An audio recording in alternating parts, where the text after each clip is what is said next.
प्रतिदिन आसन करंतु, योगासन करंतु, प्राणायाम करंतु, तुम देह सब भल रहिबो। बाबा प्रणाम, बाबा प्रणाम। देखिले दर्शक बंधु, मोर जड़े शिष्य बहुत दिन पर आसचंती।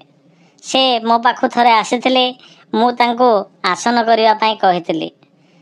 तांकर एबे किपरि अभिज्ञता अछि आस पचारि बुझिबा।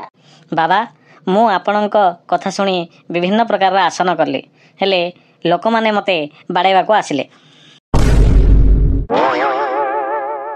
कौन हला?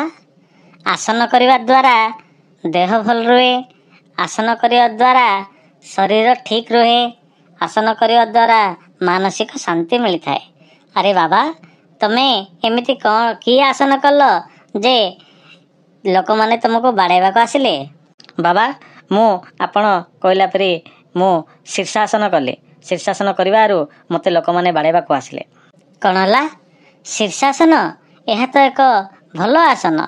एई आसन करिवा द्वारा विभिन्न प्रकार रोग दूर होता है, आओ शरीर को शांति मिली थाए। एई आसन कले तो किसी असुविधा नहीं, हेले लोक माने कौन पाए तुमको बाड़ेले?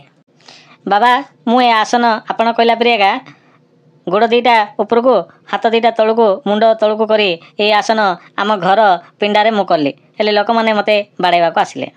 अरे हाँ आसन तो ठीक अच्छे, तमे तुमको बाड़ेबा को कौन पे आसिले?